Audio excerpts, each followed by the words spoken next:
Hello, and thank you for tuning in to this video, Don't Get Scammed, where I, Rachel, will be filling you in on the latest ways scammers are trying to trick you to get your money and the best methods to stay vigilant and ensure that you and your loved ones don't get scammed. So, what are scams? Scams are situations where someone is trying to trick you into paying them money or giving them your personal information, such as your social security number or bank account information, so they can take your money, your identity, or both.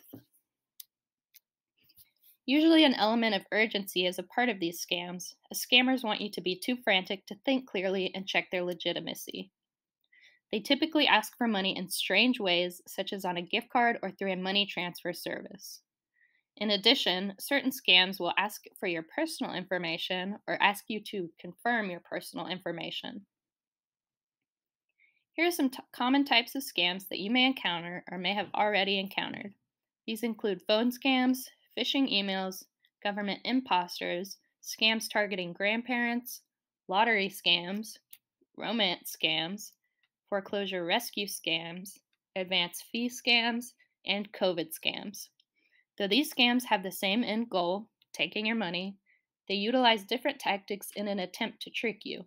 I'll talk about each one and show you an example so you know what to look for. Phone scams are those done over the phone, obviously. For scammers, trapping their victim on the phone can help them better control the situation and instill a sense of urgency. There are a variety of types of phone scams, but here I've listed some more common ones. Fake tech support is when a scammer, who may claim to work for a real company, offers a legitimate technical support service that requires you to pay. In refund schemes or overpayment scams, the scammer claims to have sent an excess of money by accident to the victim and asks them to return the difference. The overpayment ends up being fake, and the victim sends the scammer legitimate money. Hang up or one ring calls often appear to be from the United States, as many scammers are able to spoof local area codes. Typically, the scammer calls once and hangs up, leaving you with a missed call from a local number. They may also leave a phony voicemail message to get you to call back. If you do call back, you risk being connected to a phone number outside the US, and you may wind up being charged a fee for connecting, along with significant per minute fees for as long as they can keep you on the phone. Lastly, the infamous extended car warranty scam. This one is very common, and you may have received one or more of these calls yourself. In this scam, the scammer calls claiming to be from a vehicle service department or dealership, stating that your car's extended warranty is about to expire and needs to be renewed soon. During the call, the scammer, or recording, asks you to enter your personal information. I have an example of one of these calls that I myself received a few months ago. This is the transcript of the voicemail I received. As you can see, it is an automated message that repeats until you follow the instructions. They claim that they sent me several notices in the mail, which is supposed to increase my sense of urgency because my window of opportunity is about to close. They also instruct you to press a number to be removed from the list, which will likely lead to them asking for more personal information to confirm. Phishing emails are emails that look like they are from a legitimate, well-known source like an internet service provider or bank. They ask for personal information or for you to click a link that will likely install ransomware on your computer. This is an email that one of my coworkers received on their staff email account. It looks like a legitimate email from Microsoft Outlook, and it asks the recipient to click a link. One way to spot a suspicious email is to take a closer look at the sender's email address. As you can see, the email address is attempting to mimic or spoof a real email, but has 3 P's in support. While this tells you that the email is likely fake, you can also go directly to the company's actual website to verify the information in question, rather than clicking on any links in an email. Government imposters pose as someone from the IRS, the Social Security Administration, or Medicare and claim that if you do not pay or refuse to give them your personal information, something bad will happen. The best thing to know about this is the federal government agencies will never text or call to ask for money, and the Social Security Administration will never call and ask for your Social Security number. Congratulations! You've been selected to win the $1 million prize. All you need to do is send over payment for taxes and fees. Unfortunately, this is a scam. Any situation where you have to pay money to get money is likely a scam. This is an example of one such lottery scam email.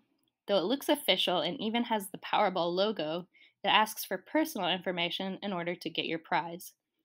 If you did not enter into a lottery or sweepstakes, ignore any messages that say you've won. Since you are not required to pay to participate in a sweepstakes or to receive a prize, there is no need to give out this private information. Romance scams, also known as catfishing, is when scammers use dating apps and social media to strike up a relationship with an unknowing victim. The scammer, or catfish, typically adopts a fake identity and over time builds up trust between themselves and the victim. Then they ask for money. Typically, they'll claim they need it for important things like medical bills, gas money, or other travel expenses, and they'll tell the victim to send it through an online money transfer service like Cash App or PayPal, or by wiring money. If you've been catfished, you're not alone. According to a new FTC report, people sent $547 million to online romance scammers last year. This is a made up example of a conversation between a catfish and their victim. It's a very simplified version of this type of conversation, but it does show how scammers manipulate other individuals into giving them money. They know the victim likes them and wants to get to know them by video chatting, but they are likely trying to hide their identity, so they claim their webcam is broken. They then say they need money to get a new one, which tends to lead to the victim sending money. Catfish will try to stretch this out as long as possible, repeatedly asking for money and leading the victim on to believe that one day they will be together. Here are some good tips for spotting a romance scammer. They'll ask you for money, they'll avoid meeting in person, they may try to move the relationship emotionally fast, and they'll want to know a lot more about you but will not disclose much about themselves. One method for determining if someone is who they say they are online is by searching the internet for the photo they use. It's called a reverse Google image search, and you can upload the image to see if it exists elsewhere online. Unfortunately, older adults are more often the targets of scams. The FBI estimates that seniors lose more than $3 billion each year to fraudsters. Scammers go after seniors because they believe older adults have a significant amount of money sitting in their accounts. For example, in the grandparent scam, the scammer poses as a grandchild in trouble, often asking for money quickly without telling anyone else. This plays on the emotional response of the victim who wants to help their grandchildren. In a foreclosure rescue scam, the scammers often refer to themselves as a foreclosure consultant or mortgage consultant and market themselves as a foreclosure service or foreclosure rescue agency. They count on homeowners being vulnerable and desperate. They proclaim to save your home or pay your mortgage, but in reality, generate a quick profit for the scam artist or strip away the value of your home with no benefit to you. Scam artists can evict you from your own home and then sell it on the open market. Here are some examples of ads for mortgage and foreclosure schemes. They claim to help you by saving you from foreclosure or reducing your mortgage. They also claim that the service is free and that you have a limited time to get the deal. If it seems too good to be true, it probably is. An advance fee scam, or the 419 scam, is more commonly known as the Nigerian prince scam. It is one of the oldest scams in history, so there's a good chance you've heard of it. In simple terms, the scam requires you to give money to receive a larger sum of money. The fraudsters lure you in by offering a share of a huge investment opportunity or a fortune they can't get out of the country without your help. They then ask you to either for your bank account number so they can transfer the money to you for safekeeping, or for a small advance payment to help cover the expense of transferring the money. That's when they either take your payment and disappear, or worse, drain your bank account. Here's an example of this type of email. The sender claims to be working for a controversial ex-leader of Libya who has a large sum of money that they need to transfer to a bank account urgently. They state the victim will get a sizable portion of the money, and at the end of the email, they tell the recipient not to tell anybody. These are all very obvious signs of a scam. They want you to act immediately without asking anyone else to verify the information. Believe it or not, scammers have found a way to use the recent pandemic to scam people out of their personal information. These include fake contact tracers asking for personal information, scammers copying information from your vaccine card, and asking you to pay for a vaccine or requesting a fee to get your stimulus check. The first example is an email claiming to be a financial aid department and wants you to click a link. The second example is a text from a faux government agency and also wants you to click a link. Remember, when in doubt, go straight to the source and don't click any links. So I know I've just thrown a lot of information at you, but we can summarize everything I've said today down to a few main tips to help you avoid getting scammed.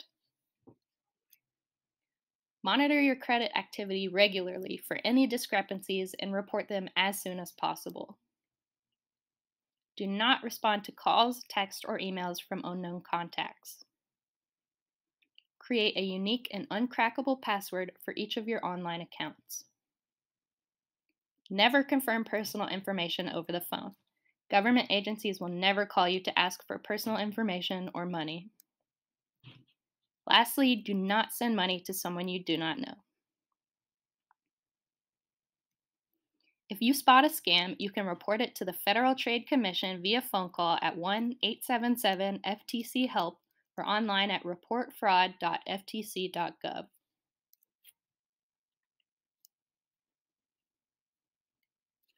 The Gwinnett County Public Library has a lot of great digital resources available free to you with your library card. Just go to the library website, which is gwinnettpl.org, and go to the Find It tab and view all digital resources in the bottom right corner. Then click Business and Personal Finance and you'll see all of our available digital resources, including consumered.com and Gale eBooks for business and personal finance. GCPL also has a LibGuide with everything personal finance. Again, you'll go to the Find It tab, then GCPL Guides. This will take you to all of our LibGuides on a variety of topics, but you'll want to scroll down to the personal finance link. This is a one-stop shop for all things personal finance, including databases, websites, and books available in the library.